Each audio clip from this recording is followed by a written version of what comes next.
2023 budget.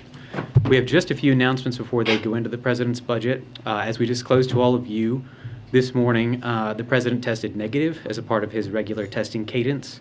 He was last tested Friday as a part of his regular testing rhythm, and additional testing requirements for travel to and from Europe. Moving forward, he will proceed on his regular testing schedule, and we will continue to update all of you out of an abundance of transparency. And of course, we wish Kareen and Jen speedy recoveries. They are currently both following CDC guidance and will be back following a negative test. Jen shared this morning that she's feeling stir crazy and will be back soon. First, on Judge Jackson. Judge Jackson continued to build support last week after she spent over 20 hours in marathon confirmation hearings, demonstrating her credentials, intellect, character, grace, and the value of her deep experience. She reminded the country of why the President chose her and why she has been endorsed by conservative judges, the Fraternal Order of Police, the International Association of Chiefs of Police, dozens of police chiefs and sheriffs who lead many of the busiest departments in the United States, and 83 former state attorneys general from both parties. Polls keep showing that she has strong backing among the American people, with some indicating that she has the most support of any Supreme Court nominee since John Roberts, who she ties with and with whom she shares a similar philosophy about judges serving as referees who decide cases based on the law and the facts. She has now met with more than a majority of the Senate and is continuing her engagement with senators today and throughout the week. Judge Jackson responded to Republicans' request for in-person meetings by promising to sit down with any member who wanted to, and she is honoring that promise. Something else that speaks to the strength of Judge Jackson's qualifications, which a series of Republicans have affirmed make her unquestionably fit to serve on the Supreme Court, and to the strength of her record, is the multitude of fact checks from the press, from retired judges, and from former prosecutors who have dismantled attacks brought by a small group of GOP senators. The truth is that every single one of the specific senators who joined in these bad faith attacks on her sentencing record with respect to child pornography has voted for numerous Trump-nominated judges who sentenced defendants for the same crimes in the same fashion, below guidelines widely considered to be out of date across the judiciary, and below what prosecutors sought, which is also a norm. For example, last week, the Washington Post fact-checker wrote a piece headlined, "These Trump judges fail Hawley's sentencing test for Jackson." The New York Times fact-checking team also covered this, writing, "Critics of Jackson's child sex abuse sentences backed judges with similar records."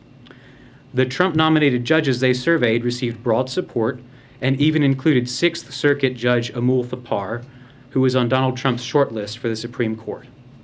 This was all on top of a raft of other fact checks already establishing that the basis of these criticisms was dishonest.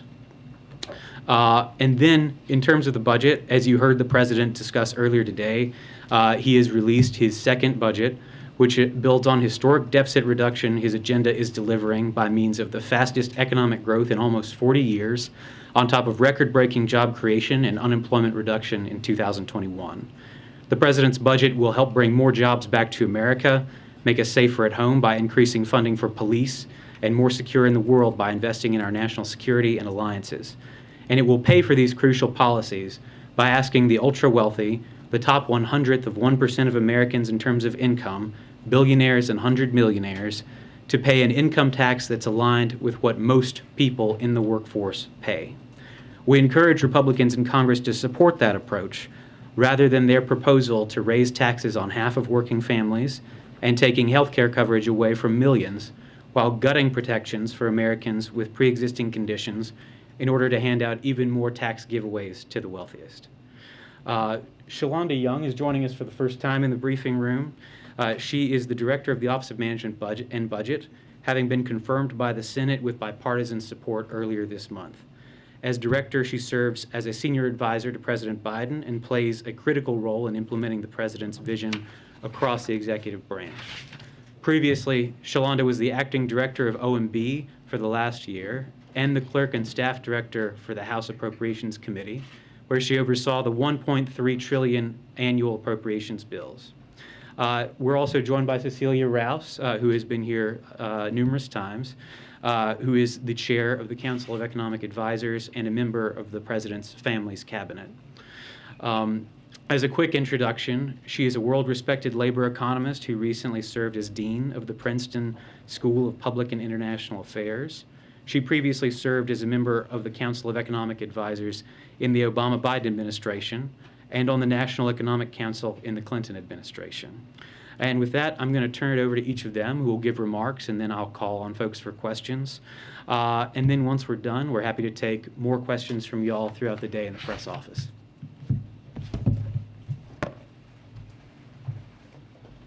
All right, be nice to the newbie.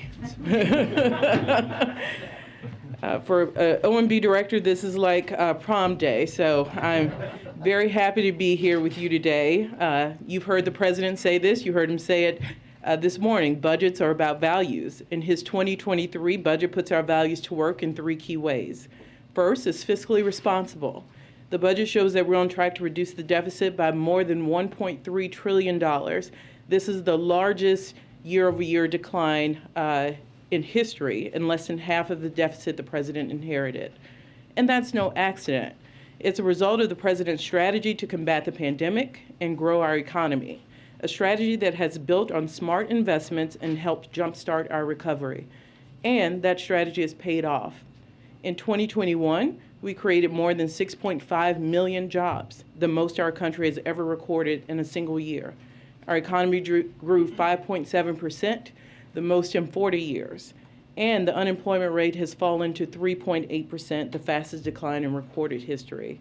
Because of that progress, we're able to responsibly draw down emergency spending measures and increase revenues. The budget outlines the president's vision to expand on this progress. Its investments are more than fully paid for through tax reforms, ensure corporations and the wealthiest Americans pay their fair share. It achieves significant deficit reduction over the next decade. And it ensures no one earning less than $400,000 pays a penny more in new taxes. Second, the budget invests in security, both here and abroad. Here at home, it includes investments to keep our community safe, put more cops on the beat for community policing, fight gun crime, and advance criminal justice reform. The budget also strengthens our military and leverages our renewed strength at home to meet pressing global challenges, making one of the largest investments in our national security in U.S. history. Third, the budget will help us build a better America by investing in education, making more here at home, combating the opioid epidemic, driving medical breakthroughs, including in cancer, and taking on the mental health crisis. The budget also makes clear that the president is committed to working with Congress to pass legislation that reduces the deficit, cuts costs for families, and expands the productive capacity of our economy. These are all things we can make progress on together, and we're looking forward to working with Congress to advance these priorities for the American people. Thank you.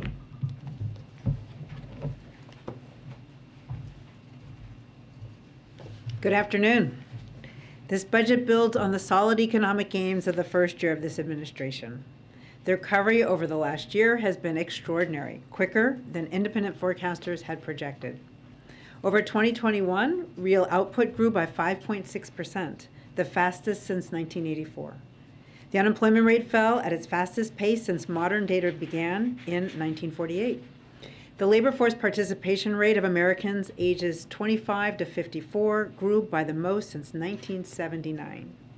This robust recovery has put us in a strong position today.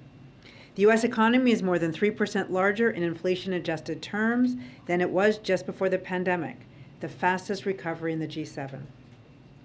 Healthy household balance sheets and a strong labor market make us more resilient to external shocks. The strong recovery has also put us in a better fiscal position as faster growth helps lower the deficit. The budget builds on this solid economic growth. It is a continuation of President Biden's commitment to address long-standing issues in the economy and make investments that will ensure robust, sustainable, and equitable growth. First, the budget is fiscally responsible. Thanks to the American Rescue Plan, revenues are up and pandemic relief can slow down. The result is deficit reduction, which will help ease long-term inflationary pressures and make our fiscal trajectory more sustainable. Second, the budget bolsters domestic and foreign security. Increased security here and abroad not only protects lives, but it also reduces uncertainty, which allows economic activity the room it needs to renormalize and grow. Third, the economy makes important investments in the American people. A healthy, cared-for workforce is a productive workforce, and it lowers costs for families, easing price pressures over the longer term. Now, I'd like to close with a word about our forecast. In many ways, the forecast looks healthier today than it did when we locked it all the way back last November. The economy has created, on average, 600,000 jobs per month since then, including through the Omicron wave. And the unemployment rate has fallen an additional 0.8 percentage point. Challenges have also arisen since last November as well. The most obvious is the Russian invasion of Ukraine. This may well put upward pressure on energy and food prices. That, in turn, could reinforce inflation, which was already an issue prior to the invasion due to the pandemic, supply chain constraints, and a strong demand for goods. But as I said earlier, the strength of our recovery has put us on solid ground to weather economic shocks. Independent forecasters anticipate that inflation will come down. Americans are back to work, and the economy is strong. The President's 2023 budget presents a fiscally fair and responsible approach to continue to invest in America and meet future challenges. Josh, would you like to start us? Sure. Director Young, Josh Bose with AP. I want to understand the reserve fund for whatever comes out of negotiations with Congress. You said on the call this morning that talks are ongoing. The budget says of the President's priorities, they include the expanded child tax credit, something that we previously believed was off the table. Can you give us a sense of where negotiations are and what we could expect in terms of how active they are, such that you felt obligated to exclude those priorities from the total? One, let me start where you ended. They're not excluded. What we didn't do is detail things, so we did not get ahead of negotiations. You probably heard that I spent a little time on Capitol Hill. What we don't do is get ahead of congressional negotiations. We certainly don't negotiate in public. The reserve fund is meant to hold revenues enough for whatever framework comes out of Congress. What we're not doing is double counting revenues. So the revenues we're holding in the reserve fund are different. For example, we're not counting the savings from prescription drug reform in the deficit neutral reserve fund. That they can use that if they want. We're not counting that for our 23 budget. So one, we're not going to negotiate in public. Two, we need to leave revenues for legislation the President has consistently called on Congress to send to his desk. And that is, I think, as clear as I can be. Sure, but it's been an exhausting month, as we can all attest to, and I imagine that's true for you as well. Have you had any talks or negotiations with regard to this in the last month with members of Congress? Look, I think an easy way to not get anything done is to negotiate in public. We're not going to do that. The 23 budget, I think, is the responsible thing to do, to hold enough revenues so Congress can use those if it wants to send legislation to the President that reduces the deficit and reduces costs for the American people. Sabrina. Thank you so much. You're placing a lot of emphasis with this budget on deficit reduction. Can you talk a little bit more about that? Is it an effort to persuade Senator Manchin and other centrists who have raised concerns about the deficit, or does your administration believe that the deficit is in fact getting too high? Let me remind you, this President sent up a budget. This is his second one. And in both budgets, he has paid for his proposals. This is a classic Joe Biden budget. So just as he did last year, we're putting forward proposals that do two things. Establishes a tax system that's fair, where corporations and the wealthiest pay their fair share, but it has the added benefit of paying for needs of the American people, like reducing child care. What specific proposals beyond the wealth tax would lower the deficit by $1 trillion over the next decade, as you say? So one, we're already in the process from last year to this year, reducing the deficit by $1.3 trillion. The proposals in the budget would also bring about another $1 trillion decrease.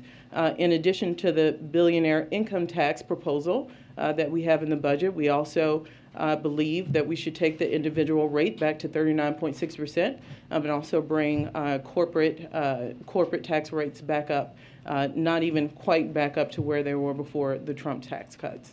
Steve?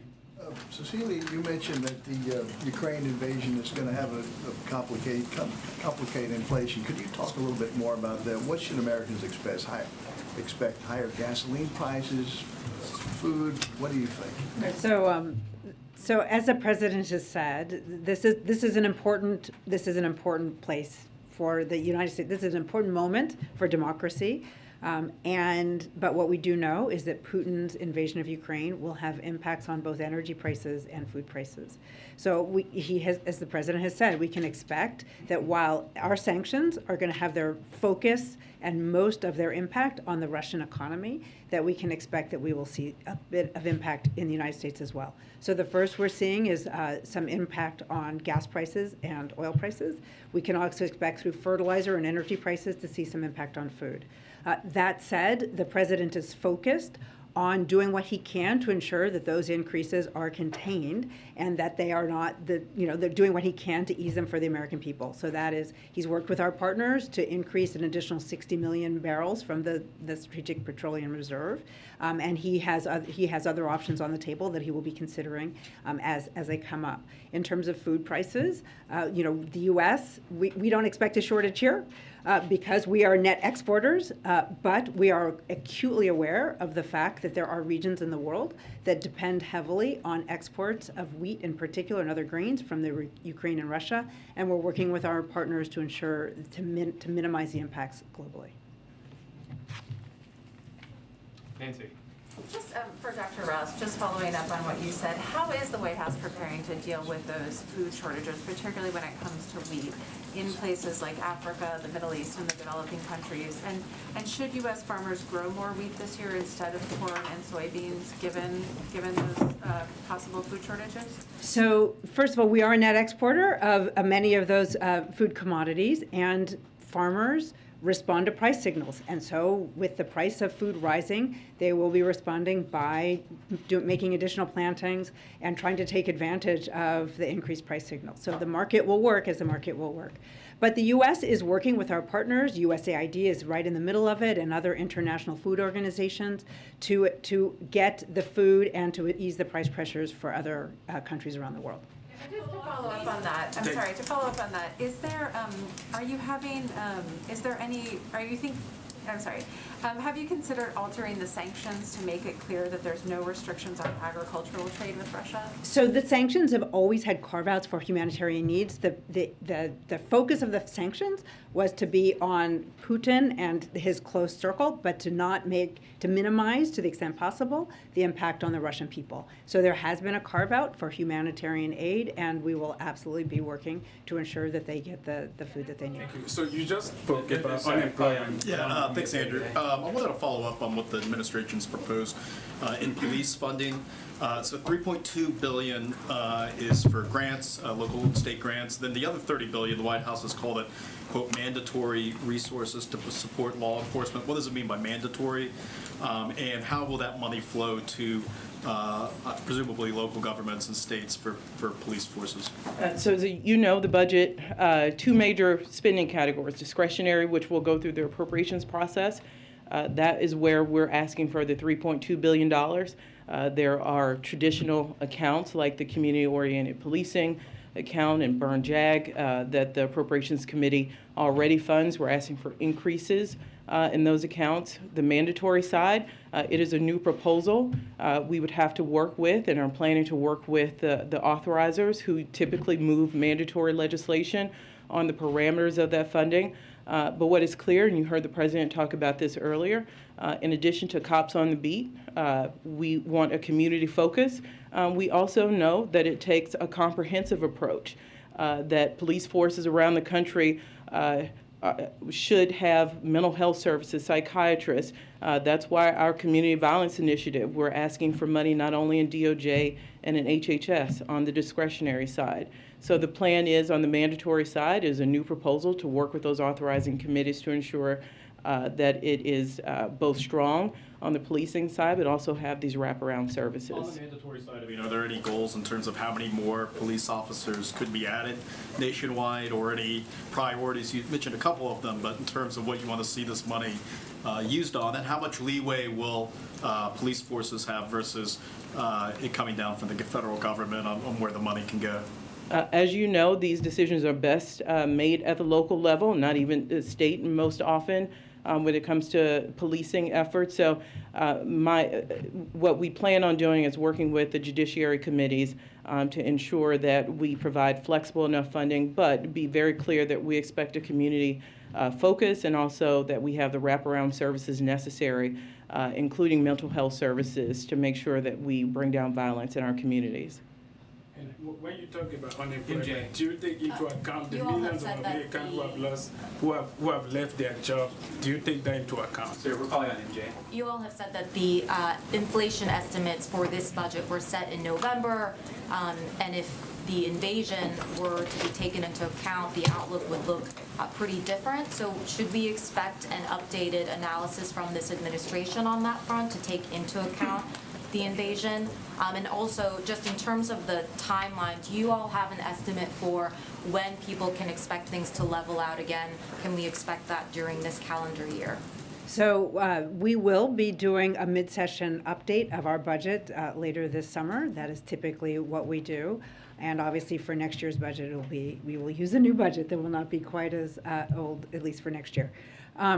Outside forecasters who have been, who are studying this as well, expect that inflation will be higher than they were anticipating back when we locked our budget, so then at the beginning of the year before the invasion. But they do expect that as we learn to maintain economic activity while we are still working through this pandemic, while supply chains continue to improve, although obviously there's uncertainty there with, for example, lockdowns in China, but we expect them to work through that we expect supply chain challenges to ease. We do expect inflation to ease this year and into next year. We have a 4:15 out, so we're going to need to go, but just send us any other questions you have in the press office. What happened to Jake Sullivan? Where's Jake Sullivan? Jake Sullivan. Thank you. Thanks for coming. Thank you. I